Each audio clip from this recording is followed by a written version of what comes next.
Não é incomum ouvirmos as pessoas dizerem o seguinte: ah, liberalismo é coisa de rico, é coisa de branco, é coisa para defender banco, para defender o rentismo, para defender o capitalismo, para defender a desigualdade.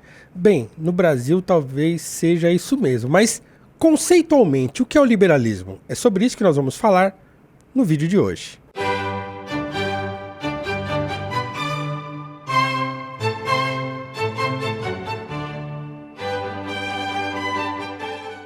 É mais ou menos assentado no senso comum brasileiro de que a direita defende os ricos e a esquerda defende os pobres. Eu já ouvi isso inúmeras vezes, inclusive em sala de aula, de alunos. Então, quer dizer, espalhou-se pelo Brasil a ideia de que quando se fala em direita, nós estamos falando de defesa do capitalismo, ou seja, dos ricos, né? E as coisas vão se assentando no nosso imaginário de acordo com aquelas ideias que vêm lá da esquerda mesmo, que imprime nesses conceitos a luta de classes. O problema é que as coisas não são bem assim. Se você assistiu o último vídeo aqui desse canal, em que eu falo sobre conservadorismo, fica claro ali que conservadorismo não tem nada a ver com classe social. Que você pode ser um baita de um pobretão e ser conservador. E você pode ser uma pessoa bilionária e ser progressista. Nós temos exemplos no Brasil mesmo dessas duas coisas, bilionários progressistas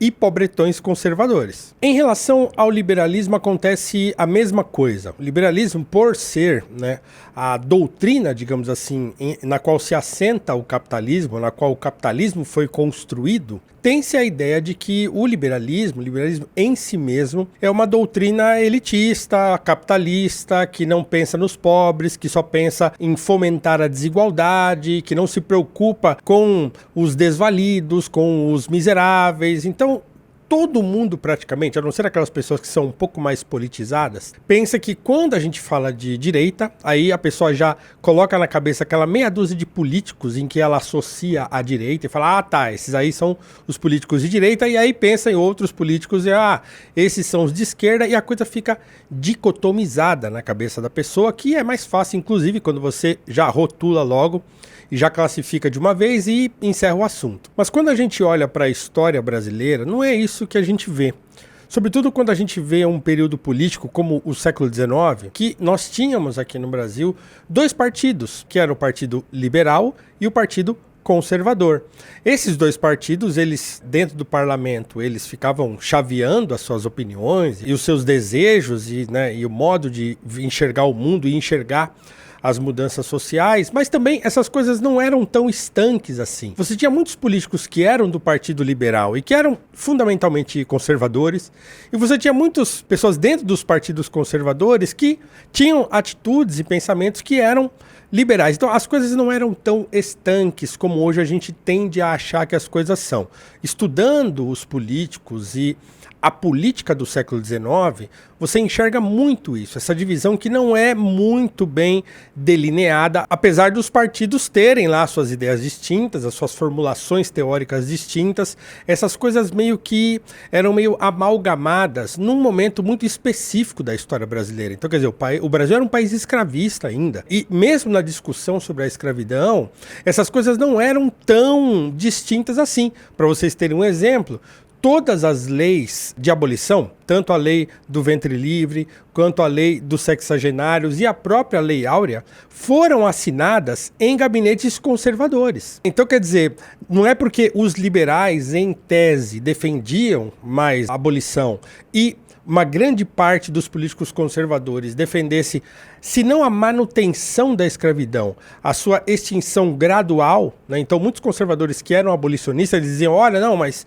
é melhor a gente ir aos pouquinhos, Tanto é que a lei do ventre livre e do sexagenário são leis conservadoras, no sentido de que, olha, os nascidos a partir de agora não mais serão escravos, mesmo que nasçam, de pessoas escravizadas, escravas, e também a lei do sexagenário, depois dos 60 anos, não será mais escravo, será emancipado e tal. Então, são leis que têm aspectos conservadores no sentido de gradualmente ir acabando com a escravidão. Então, os políticos que eram do Partido Conservador, em sua maioria, provavelmente, defendiam ou a manutenção da escravidão, assim, não, deixa a escravidão como tá, porque o Brasil só funciona assim, se acabar a escravidão, o Brasil vai falir. né? Então muitos defendiam isso. E outros defendiam que não, era possível acabar, mas num prazo de 100 anos. Então eles tinham mais ou menos uma data. Esse negócio de 100 anos era meio comum, né? Tanto é que as leis de eugenia, né, que se implantaram no Brasil também tinham a ideia de branquear o Brasil em 100 anos, logo na instituição da República, né, no Brasil, a partir de 1889. Mas, no contexto da abolição, mesmo a Lei Áurea sendo assinada por um gabinete conservador, ela é uma lei que extingue a escravidão de uma vez, através de uma luta que durou quase um século. A luta abolicionista propriamente dita, ela começa a ser trabalhada assim de modo mais sistemático a partir da chegada de Dom João VI aqui no Brasil em 1808. Por quê? Porque há a liberdade de imprensa, né? Quando Dom João VI chega no Brasil, uma das primeiras ações dele é instituir a liberdade de imprensa no Império, né? Então, quer dizer, o Brasil se torna parte do Império Português e a sede do Império passa a ser aqui, porque Dom João VI passa a morar aqui, ele era o rei e se torna imperador. E logo em seguida é criada no Brasil o Correio Brasiliense, que é o jornal de Hipólito da Costa, né? Hipólito da Costa era um jornalista português radicado no Brasil, que era abolicionista. E ele já começa a escrever textos abolicionistas no Correio Brasiliense desde 1808. Ele publica no Correio Brasiliense cartas, por exemplo, que Dom João VI trocava com os abolicionistas ingleses para a extinção do tráfico, por exemplo, no Brasil. Dom João VI trocou muitas cartas, tentou várias vezes acabar com o tráfico negreiro no Brasil, coisa que só foi acontecer depois em 1850, definitivamente. Mas o Hipólito da Costa era um abolicionista e vou aqui citar alguns textos de liberais importantes brasileiros para vocês verem que o liberalismo não tem nada a ver, num primeiro momento, ou fundamentalmente, com questões de capitalismo, de bancarização, de latifúndio, de rentismo, nada disso, mas é fundamentalmente baseado naquilo que a gente chama de as ideias de liberdade, das pessoas serem livres para poder viver, fazer negócio, prosperar, trabalhar, enfim. Então, o Hipólito da Costa, num artigo publicado no Correio Brasiliense em 1815, diz o seguinte, abre aspas, estamos persuadidos com Montesquieu que a escravidão não pode ser útil nem ao escravo nem ao senhor. O nosso periódico está cheio de clamores contra tudo quanto é autoridade arbitrária. Temos 1000 vezes arguido que os povos do Brasil têm direito a gozar daquela liberdade racionável que consiste em não estar sujeito senão às leis, e não ao arbítrio dos que governam, etc. Ora, como pode um senhor no Brasil gozar destes benefícios quando tem debaixo de seu poder um escravo, para quem olha quase com a mesma consideração como para o seu cão ou seu cavalo?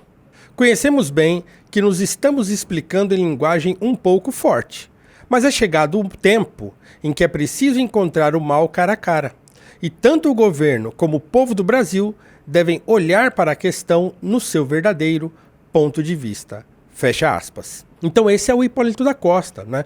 O que é bom dizer aqui é que essas pessoas, os políticos, os intelectuais do século XIX, eles estavam lendo esses autores, os autores liberais europeus, quase de primeira mão, né? Por quê? Porque nós estávamos no Brasil no século XIX, né? Na primeira metade do século XIX, e esses autores tinham sido publicados ou tinham escrito suas obras lá em seus países, né? Na Europa e tal, entre o século XVIII e o século XIX mesmo. Então, quer dizer, era tudo muito fresco, a discussão era muito presente e muito nova para todo mundo.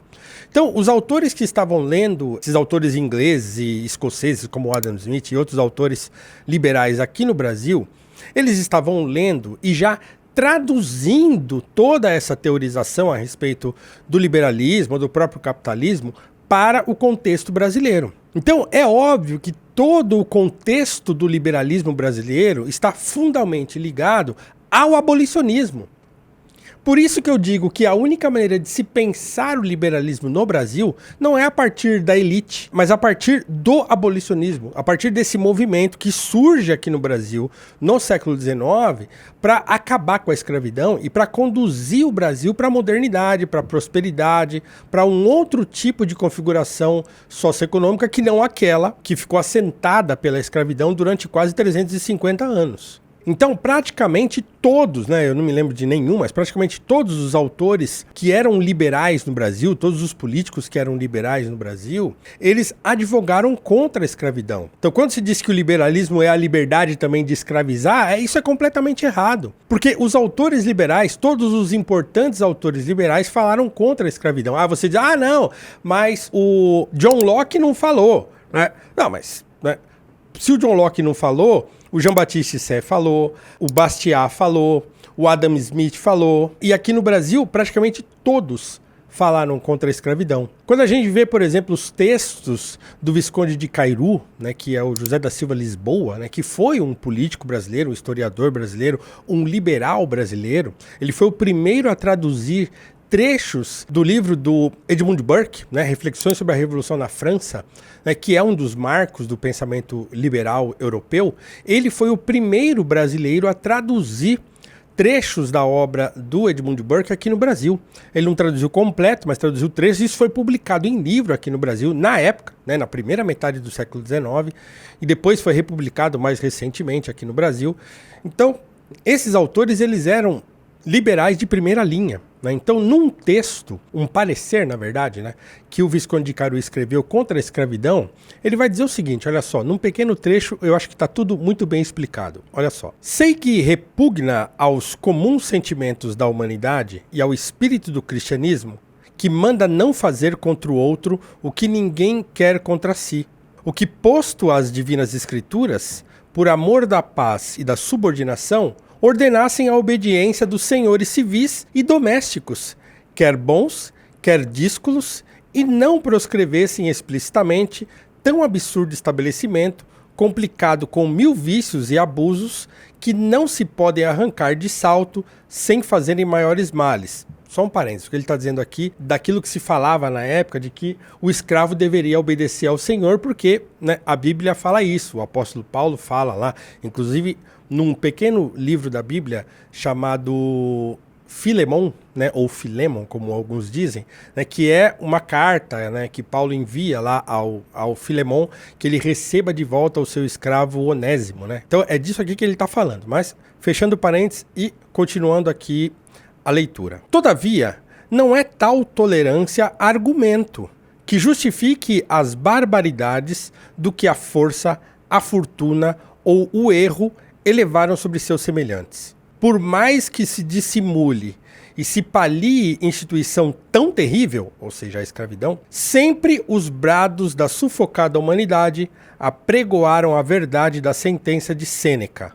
O que são a escravidão e os escravos, senão nomes nascidos da ambição e da injustiça? Fecha aspas, da liberdade do trabalho, Visconde de Cairu, em 1851. Então aqui eu cito dois autores que são brancos, né, que são autores liberais, né, políticos ou ligados à política ou ao Partido Liberal e que escreveram contra a escravidão. Né? Então outros também escreveram, uma série de autores, eu já escrevi sobre isso inclusive, que escreveram contra a escravidão. Inclusive o José Bonifácio, né, o grande José Bonifácio de Andrada e Silva, né, o patriarca da independência, ele também escreveu um parecer contra a escravidão, e não só falando, por exemplo, e esse era um argumento comum entre os liberais, de que o Brasil nunca seria um país moderno, nunca seria um país avançado, se ele não abandonasse a escravidão. Então o argumento não é só um argumento liberal no sentido pragmático do termo, né, de que assim, a escravidão vai tornar o Brasil mais produtivo.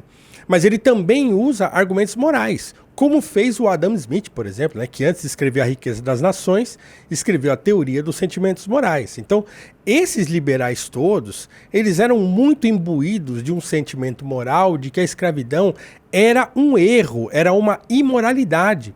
O Frederic Bastiat vai escrever no seu A Lei que a escravidão é uma violação da liberdade. E é uma violação da propriedade privada, uma vez que o próprio corpo da pessoa é a sua propriedade, ou a sua primeira propriedade. Então é muito comum os autores liberais falarem contra a escravidão e considerá-la uma coisa imoral e não só uma coisa que manteria o Brasil em atraso. Mas agora eu quero falar de alguém que sempre foi associado, sempre está associado, porque foi, na verdade, apropriado pela esquerda, né? E até o Instituto Luiz Gama aqui no Brasil é presidido e acho que foi fundado pelo Silvio Almeida, que é um notório marxista, né? O nosso ex-ministro aí de Direitos Humanos, que agora está, né, enrolado aí e tal, mas o Instituto Luiz Gama é presidido por ele, então sempre teve uma ligação, o Luiz Gama, com a esquerda, e falam muito da mãe dele, a Luísa Maim, que foi uma mulher que se revoltou lá contra a escravidão e tal, isso segundo o próprio Luiz Gama diz numa carta. Mas o Luiz Gama, ele era um liberal. Eu já falei em outro vídeo recente aqui desse canal sobre o liberalismo de Luiz Gama, mas aqui eu queria trazer um trecho de um texto, na verdade, um artigo publicado pelo Luiz Gama, no qual ele defende a educação, que ele fala que a educação deve ser pública, disponível ou aberta para todos, mas que ela deveria ser obrigatória só no ensino fundamental e que no ensino médio ela poderia ser facultativa, mas livre, né? Eu já falei disso também num outro vídeo aqui desse canal. Mas veja só o que o Luiz Gama fala no contexto da liberdade nesse artigo sobre educação. Abre aspas. Que a liberdade não pode ser limitada em nenhuma das suas manifestações, por importar essa limitação um atentado contra a consciência humana e flagrante violação dos direitos individuais, já o disse escrito eminente. E tão clara e completa vai a sua doutrina nestas poucas palavras, que nos dispensamos de desenvolvê-la. Que a união dos homens em sociedade forma um pacto comum que tem por base a igualdade e que, portanto, semelhante união não pode, por modo algum, direta ou indiretamente, atentar contra a independência individual, se não garanti-la em toda a sua plenitude, dizem-no com inimitável eloquência e segurança inabalável as instituições mosaicas. Os evangelhos confirmam-no. E todos os publicistas cristãos sustentam-no. Que a liberdade é a causa do direito foi escrito por Deus na árvore da ciência e ninguém ousará contestá-lo. E foi baseado nisso que um distinto democrata disse que o direito é uma emanação providencial manifestada sobre a terra com o aparecimento do primeiro homem. Isto posto, é evidentíssimo que a união dos homens em sociedade por força da tríplice natureza, tem por fim principal a sólida garantia do livre exercício de todos os seus direitos. Isso é Luiz Gama falando sobre educação na década de 1860. E por fim, o maior brasileiro de todos os tempos, André Rebouças, que fundamentou todo o projeto do pós-abolição nas ideias de liberdade. O livro mais famoso dele, conhecido sobre esse tema, é um livro chamado de Democracia Rural. Ele, infelizmente, está esgotado. Ele foi publicado aqui no Brasil pela Fundação Joaquim Nabuco. Eu sabia de uma edição que estava por sair aí, uma nova edição, mas ainda nada. Mas é um livro, assim, em que o projeto todo do Rebouças está desenhado. É um livro sobre economia, fundamentalmente. E quando a gente lê o Democracia Rural, o que a gente encontra ali são textos totalmente fundamentados no liberalismo econômico. Por quê? Porque ele cita textualmente vários desses autores liberais europeus e os adapta para o contexto brasileiro, né? Então ele cita o Adam Smith, ele cita o Jean-Baptiste Say, ele cita o Frederic Bastiat, né? Ele cita vários autores liberais textualmente e vai adaptando essas ideias para o contexto do pós-abolição brasileiro. Então ele é muito consciente disso. Ele é muito consciente, por exemplo, de que o seu projeto de reforma agrária, por incrível que pareça para os ouvidos que não gostam de sequer ouvir falar disso, o seu projeto de reforma agrária era um projeto liberal. Ele se defende várias vezes nos jornais, por exemplo, da acusação que ele sofre, não só ele, mas os abolicionistas, de serem comunistas, né? Ele fala, não, nós não somos comunistas, o nosso projeto é um projeto em que cada produtor vai fazer valer e vai ganhar dinheiro com o seu próprio trabalho. Por quê? Porque o projeto de reforma agrária do Rebouças era muito simples. Os grandes senhores de engenho, aqueles que tinham propriedades gigantescas, eles arrendariam 1/3 das suas terras para os seus ex-escravos e para colonos europeus, whatever, que quisessem arrendar, né, essas terras, e ali implementaria-se um sistema de produção em cadeia. baseado no que ele chama de fazenda central e engenhos centrais e tal. Então, o primeiro processo era o processo de plantio e de colheita, depois um outro processo de separação, um outro processo de limpeza, etc e tal, até chegar lá no final, no armazém, que pertenceria ao dono da fazenda, e aí o dono da fazenda, então, comercializaria esses itens da produção agrícola para terceiros. Mas era uma produção em cadeia, todo mundo ia ganhar dinheiro, todo mundo ia produzir e todo mundo ia ganhar dinheiro junto. Então, esse era o projeto fundamentalmente, né, em linhas gerais, o projeto de reforma agrária do André Rebouças, o arrendamento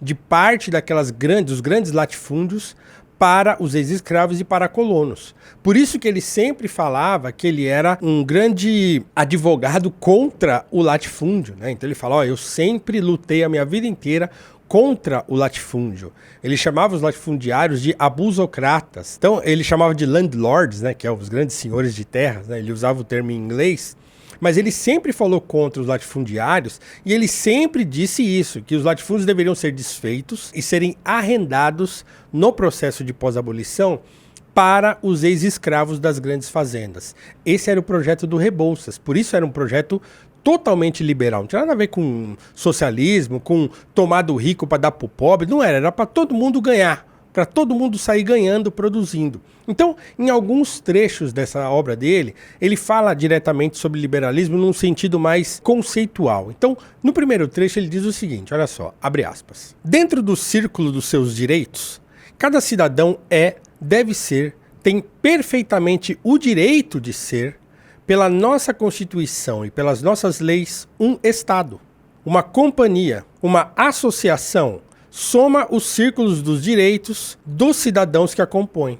O seu círculo de direito é o círculo máximo, que circunscreve os círculos de todos os seus associados. Esse círculo é naturalmente maior e mais forte, e é por isso mesmo que causa assombro, que causa medo, que causa terror aos oligarcas, que querem um povo fraco e subdividido, um povo de carneiros, tosquiável ao seu livre-arbítrio, incapaz da menor resistência. Possa bem a nossa cara pátria cumprir a grandiosa missão que lhe destinou o Criador, pela iniciativa individual e pelo espírito de associação, filhos sublimes da liberdade. E assim teremos progresso, porque o progresso, já outros disseram antes de nós, é pura e simplesmente a liberdade em ação. André Rebouças, Democracia Rural, 1872. Então, antes mesmo dele se juntar com Nabucco, com o seu grande amigo, o Visconde de Toné, antes mesmo dele se juntar com essas pessoas e montar aquelas confederações abolicionistas todas, tal, ele já lutava pela abolição. E esse texto dele é uma prova disso, né? Porque ele se junta com Nabucco em 1880 ou 1879. E essa obra foi publicada em 1872. Ele já tinha um projeto para a abolição e para o pós-abolição quase uma década antes, ou mais de uma década antes, da Lei Áurea, que foi promulgada em 1888. Em 1872, ele já tinha esse livro escrito. Tá? E num outro artigo que ele escreveu para o jornal Novo Mundo, que era um jornal de um brasileiro nos Estados Unidos, ele escreveu vários artigos para esse jornal, e num artigo que o título é curioso, né? O título já diz tudo, chama Iniciativa Individual. Ele vai dizer o seguinte, abre aspas. A iniciativa individual é a faculdade ou a capacidade própria de cada pessoa para encetar ideias ou ações novas. A iniciativa individual pressupõe vários elementos intelectuais e morais. Enumeremos dentre eles os mais notáveis: consciência de si, a fé nos recursos intelectuais dados pelo Criador e aperfeiçoados por esforço próprio, a independência de caráter, a inata aversão a qualquer tutela, a sublime aspiração de ser o que os Yankees denominam a self-made man, um homem feito por si mesmo, sem padrinho nem protetores, o espírito ou talento inventivo, o saber tirar recursos ainda dos casos extremos, o tato da ocasião, a força de vontade, o self-help, o saber lutar, jamais desesperar, a coragem contra o ridículo, arma predileta da rotina contra a iniciativa individual, principalmente nos países latinos e neolatinos. Enfim, principalmente e acima de tudo, a fé em Deus e na imortalidade da alma. É indispensável que nos dias de agonia extrema, quando o próprio céu oculta seu azul e elimina suas estrelas, se possa dizer: acima dessa abóbada de chumbo está o Deus de Colombo, de Franklin e de Robert Fulton. André Rebouças, iniciativa individual para o jornal Novo Mundo, em 1877. Agora, se você quer mesmo ter um choque, um surto de liberdade, você tem que entrar no Valete Plus. Tem um QR Code aqui na tela ou no link que está aqui na nossa descrição. Você vai entrar nesse mundo imenso de conhecimento, de liberdade, de ideias, de discussões. Tem podcasts, tem documentários, tem podcast áudio, vídeo, tem comentários políticos, tem análise econômica, tem filosofia, tem acesso para o nosso Clube do Livro, inclusive. Então, entre no Valete Plus, é R$1 por dia, mais liberal que isso, impossível, R$30 por mês, para você entrar num mundo de conhecimento e de conteúdo e com toda a liberdade poder estudar o quanto você quiser. E você ainda vai ganhar uma revista Valete, ó. Você entrando no Valete Plus, você ganha de brinde uma revista Valete na sua casa. Então vem, que eu tô te esperando com toda a liberdade do mundo. E para encerrar, um texto de André Rebouças que ele escreveu logo no dia seguinte da Lei Áurea ser assinada. Ele já escreveu no dia seguinte um projeto para o pós-abolição. Veja só o que ele diz num trecho importantíssimo desse projeto. Abre aspas. 1. Cumprir escrupulosamente o sacrossanto legado da Confederação Abolicionista, impedindo a reescravização da raça africana, assegurando a sua libertação pela independência e pelo bem-estar, promovendo a educação e a instrução dos libertos, facilitando a aquisição da propriedade da terra em que trabalham, constituindo lavradores proprietários. 2. Promover a descentralização governamental, reduzindo o governo imperial aos indispensáveis serviços públicos de justiça, segurança interna e externa, dívida nacional e relações internacionais. 3. Propagar a democratização dos impostos, abolição progressiva dos impostos diretos sobre a venda e sobre a superfície da terra ocupada. E 4. Propagar a liberdade de comércio e a abolição de todos os direitos protecionistas, a liberdade de indústria, a liberdade bancária, a liberdade de trabalho mental.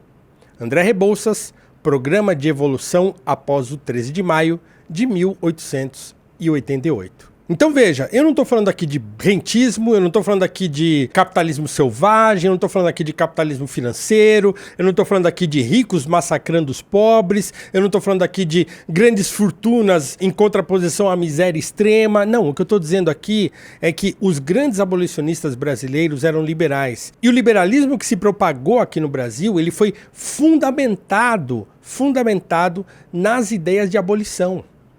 Então, quando eu digo, repetindo, que a única maneira de se pensar o liberalismo no Brasil é a partir do abolicionismo, é disso que eu estou falando. Então a gente não precisa, é bom que se leia, mas assim, a gente não precisa estar fundamentados nas ideias do Adam Smith, nas ideias desses autores europeus todos. A gente pode se basear nos nossos autores mesmo, nos nossos pensadores brasileiros, nos abolicionistas, nos negros, nos brancos, nos liberais, nos conservadores, mas aqueles que escreveram contra a escravidão, que lutaram contra a escravidão. Por quê? Porque fundamentalmente o que eles tinham em mente é que a liberdade era o bem mais precioso que o ser humano poderia ter. E que aquilo que o Rebouças chamava de iniciativa individual e espírito de associação são conjugadas as duas maiores forças para o progresso de um indivíduo e também de um país. Então deixa aqui seu comentário, se você entendeu, se você gostou, se você concorda, discorda, né? Não deixa de dar o seu like nesse vídeo, de se inscrever no canal se você não é inscrito e de compartilhar com as pessoas que você conhece esse conteúdo para que esse canal cresça e apareça. Um abraço, até mais, a gente se vê no próximo vídeo. Tchau!